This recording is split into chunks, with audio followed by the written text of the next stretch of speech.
Alhamdulillahi Rabbil Alameen, wa sallallahu wa sallama ala ashrafil anbiya wal mursalin, nabiyyina Muhammad wa ala alihi wa sahbihi ajma'in, amma ba'd. Al-Cheikh Al-Uthaymin rahimahullah dit, 7e assise, sur un groupe parmi les catégories de personnes face au jeûne. Louange à Allah, l'élevé au-dessus de tout égal, le sanctifié de tout manque ou opposé, celui qui est exempt de compagne ou d'enfant. Il a élevé les 7 cieux puissants, hauts et sans piliers, et a disposé la terre comme un berceau, affermi par des montagnes ancrées. Il connaît le secret des cœurs et ce que recèlent les poitrines. Il décrète ce qui a été et ce qui sera, de l'égarement comme de la droiture. Dans les mers de sa douceur voguent les navires des serviteurs, et dans le champ de son amour galopent les chevaux des ascètes. Auprès de lui se trouve l'objectif des demandeurs, et la fin des quêteurs. Il voit ce que supportent pour lui ceux qui luttent avec effort. Il voit le cheminement de la fourmi noire dans l'obscurité, et sait ce que l'âme murmure dans le secret des croyances. Il s'est montré généreux envers les demandeurs, en augmentant leurs provisions, et a comblé de dons les travailleurs sincères. Je le loue d'une louange qui surpasse tout nombre, et je le remercie pour ses bienfaits, car plus on le remercie, plus il augmente ses dons. Allah Azza wa Jal dit, وَإِذْ تَأَذَّنَ رَبُّكُمْ لَإِنْ شَكَرْتُمْ لَأَزِيدَنَّكُمْ وَلَإِنْ كَفَرْتُمْ إِنَّ عَذَابِي لَشَدِيدٌ. Et votre Seigneur a décrété, si vous êtes reconnaissant, je vous augmenterai, c'est-à-dire en bienfait. Et si vous êtes ingrat, ou mécréant, qui est l'ingratitude, alors mon châtiment est certes dur. J'atteste qu'il n'y a de divinité digne d'adoration qu'Allah, seul et sans associé, à lui appartient la royauté, lui le miséricordieux envers ses serviteurs. J'atteste que Mohammed est son serviteur et messager, envoyé à toutes les créatures dans toutes les contrées. Qu'Allah le préserve et le vante, ainsi que son compagnon Abu Bakr, qui a sacrifié sa personne et ses biens avec générosité. Omar qui a excellé et s'est investi pour la victoire de l'islam.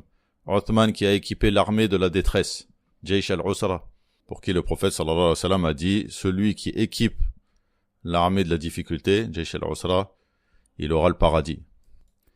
Quelle fierté sera la sienne le jour où les témoins se lèveront. Et Ali, connu pour sa bravoure et sa fermeté, ainsi que l'ensemble de sa famille, ses compagnons et ceux qui les suivent en bien jusqu'au jour de l'appel. Mes frères, nous avons précédemment parlé de 5 catégories de personnes concernant les règles du jeûne. Nous parlerons dans cette séance d'un autre groupe parmi ces catégories. La 6e catégorie, le voyageur, à condition qu'il ne cherche pas par son voyage à ruser pour rompre le jeûne. S'il a cette intention, la rupture lui est interdite et le jeûne lui reste obligatoire. S'il ne cherche pas à ruser, il a le choix entre jeûner ou rompre le jeûne. Que la durée de son voyage soit longue ou courte, et que son voyage soit occasionnel ou permanent, comme les pilotes d'avion ou les chauffeurs de taxi, en raison de la portée générale de la parole d'Allah Azza wa Jal, وَمَنْ كَانَ مَرِيضًا أَوْ عَلَى سَفَرٍ فَعِدَّةٌ مِّنْ أَيَّامٍ أُخَرَ يُرِيدُ اللَّهُ بِكُمُ الْيُسْرَ وَلَا يُرِيدُ بِكُمُ الْعُسْرَ. Et quiconque est malade ou en voyage, alors qu'il jeûne à un nombre égal d'autres jours. Allah veut pour vous la facilité, il ne veut pas pour vous la difficulté. Dans les 2 Sahih d'après Anas ibn Malik, radiyallahu anhu, qui a dit, nous voyagions avec le prophète sallallahu alayhi wa sallam, et celui qui jeûnait ne critiquait pas celui qui ne jeûnait pas, et celui qui ne jeûnait pas ne critiquait pas celui qui jeûnait. Et dans Sahih Muslim, d'après Abu Sa'id ibn Khudri, radiyallahu anhu, qui a dit, il considérait, c'est-à-dire les compagnons, il considérait que celui qui trouvait la force de jeûner faisait une bonne chose, et que celui qui se sentait faible et rompait le jeûne faisait aussi une bonne chose. Dans les Sunan d'Abu Daoud, d'après Hamza ibn Amr al-Aslami, radiyallahu anhu, qui a dit, ô messager d'Allah, je possède des montures que je soigne, sur lesquelles je voyage et que je loue. Il m'arrive que ce mois, c'est-à-dire Ramadan, coïncide avec mes voyages alors que j'ai la force et que je suis jeune. Je trouve, ô messager d'Allah, que jeûner m'est plus facile que de le reporter et d'en avoir une dette. Dois-je jeûner pour obtenir une plus grande récompense ou dois-je rompre le jeûne? Le prophète sallallahu alayhi wa sallam répondit, Ayya dhalika shi'ta ya Hamza. Choisis ce que tu veux, Hamza. Le Cheikh dit, sa chaîne comporte une faiblesse, mais il a des témoins.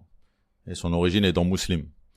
Et le hadith est dans Muslim, avec d'autres termes, où Hamza dit, messager d'Allah, je me sens la force de jeûner en voyage. Y a-t-il un grief contre moi? Le prophète sallallahu alayhi wa sallam répondit, c'est une permission d'Allah. Celui qui l'apprend fait bien, et celui qui préfère jeûner ne commet aucun péché. Et également dans le Bukhari, d'après Aïcha, que Hamza ibn Amr al-Aslami, donc le même compagnon, a dit au prophète sallallahu alayhi wa sallam, est-ce que je jeûne en voyage? Et c'était quelqu'un qui jeûnait beaucoup. Et le prophète sallallahu alayhi wa sallam lui dit, in shi'ta fasum wa in shi'ta fa'aftir. Si tu veux, jeûne, et si tu veux, romps le jeûne. Ensuite, le cheikh dit, ainsi, si le chauffeur de taxi trouve le jeûne difficile en voyage, à cause de la chaleur par exemple, il le reporte à un moment où le temps est plus frais et le jeûne plus facile. Alors le chauffeur de taxi dont parle le cheikh, c'est quelqu'un qui fait des grands trajets, des trajets de voyage. C'est pas quelqu'un qui fait seulement la ville. Car là, il n'est pas voyageur. Il dit ensuite, l'idéal pour le voyageur est de faire ce qui lui est le plus aisé. Si les deux, jeûner ou rompre, sont équivalents, alors jeûner est préférable. Car cela libère plus vite sa responsabilité et c'est plus motivant de jeûner avec les gens. C'était la pratique du prophète sallallahu alayhi wa sallam comme dans Sahih Muslim d'après Abu Darda, radiyallahu anhu, qui a dit nous sommes sortis avec le prophète sallallahu alayhi wa sallam pendant Ramadan, sous une chaleur intense, au point où l'un de nous devait mettre sa main sur sa tête à cause de la chaleur. Et nul parmi nous ne jeûnait sauf le messager d'Allah sallallahu alayhi wa sallam et Abdullah ibn Rawaha. Cependant, le prophète sallallahu alayhi wa sallam a rompu le jeûne pour ménager ses compagnons lorsqu'il a appris que le jeûne devenait trop difficile pour eux. D'après Jabir radiyallahu anhu, le prophète sallallahu alayhi wa sallam sortit vers Mecca l'année de la conquête et jeûna jusqu'à atteindre Qura al-Ghamim, qui est entre Mecca et Al-Madina. Al-Ghamim est un wadi à environ 13 km de Usfan. Les gens jeûnaient avec lui. On lui dit alors, le jeûne est devenu pénible pour les gens et ils attendent de voir ce que tu vas faire. Il demanda alors un récipient d'eau après le Asr et but alors que les gens le regardaient, rapporté par Muslim. Lorsque les musulmans ont conquis Mecca, c'était durant Ramadan, et le prophète sallallahu alayhi wa sallam leur a ordonné de rompre le jeûne, afin d'avoir une force. Car avec la chaleur et le jeûne, le combattant devient faible, plus faible que s'il ne jeûne pas. Il dit ensuite, quant au récit d'Abu Sa'id al-Khudri, radiyallahu anhu, mentionnant que le prophète sallallahu alayhi wa sallam arriva près d'un cours d'eau, alors que les gens marchaient à pied en jeûnant par une journée caniculaire, et que le prophète sallallahu alayhi wa sallam était sur sa mule et dit, Ishrabu ayyuhan nas, buvez aux gens. Mais ils refusèrent, il dit alors, Inni lestu mislakum, inni aisarukum, inni rakib. Je ne suis pas comme vous, je suis dans une situation plus aisée, je suis sur une monture. Ils refusèrent encore, alors il posa sa jambe, descendit, but et les gens burent avec lui. Rapporté par Ahmed. Le cheikh cite en note que dans Al-Fath al-Rabbani, qui est un tahrir de Musnad Ahmed, il dit que sa chaîne est Jayyid. Jayyid, c'est entre le Hassan et Sahih, entre le bon et l'authentique. Malheureusement, dans sa chaîne, il y a un matrouk, un rapporteur délaissé, et certains l'ont même traité de menteur. Donc la chaîne est très faible. Et ce qu'on a cité précédemment comme hadith suffit pour ce sujet.